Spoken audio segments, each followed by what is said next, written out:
আসসালামু আলাইকুম এভরিওয়ান। তো আমি করে নিচ্ছি আজকে ডিমের অমলেটের ঝোল। সবাই তো ডিমের ঝোল খেয়েছেন, তো আজকে আমি করছি ডিমের অমলেটের ঝোল, কারণ আজকে আমারও একটু খেতে ইচ্ছা করছিল ডিমের অমলেটের ঝোল।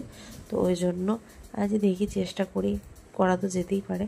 তো ফার্স্টে ডিমটাকে ফেটিয়ে নিচ্ছি, তারপরে তাওয়াতে দিয়ে দিয়েছি। তো একটু চাড়িয়ে নেবো ডিমটাকে, আর পাটিসাপটার শেপটা যেরকম করে হয় সেরকম করেই করবো। তো এই দেখুন আমি করছি, ডিমটাকে ভাজতে দিয়ে দিয়েছি, তারপরে ডিমের অমলেটটা ভাঁজ করছি, যেমন পাটিসাপটা করে যেরকম ভাঁজ করে ওই রকম করে। তো ফার্স্টে এরকম করেই করলাম। তো খুব সুন্দর হয়েছিল টেস্টটা, ফার্স্ট টাইম আমি করেছি এটা, তো খুব সুন্দর হয়েছিল। আপনারা বাড়িতে চেষ্টা করবেন, ট্রাই করবেন, দেখবেন অনেকটাই টেস্টি হয়।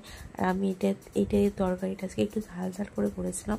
তো যারা ঝাল খেতে পছন্দ বা ইচ্ছুক তারা অবশ্যই ঝাল করেই করবেন, অনেকটা ভালো লাগে খেতে। আর এতে আমি কিন্তু সব রকমই মশলা দিয়েছি। তো হলুদ গুঁড়ো, জিরে গুঁড়ো, ধনে গুঁড়ো, নুন, লঙ্কা গুঁড়ো সব রকমই মশলা দিয়েছি। আর এতে দিয়েছি পেঁয়াজ বাটা, আদা রসুন বাটা।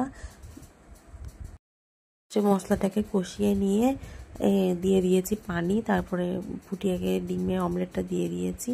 ব্যাস এরকম করেই।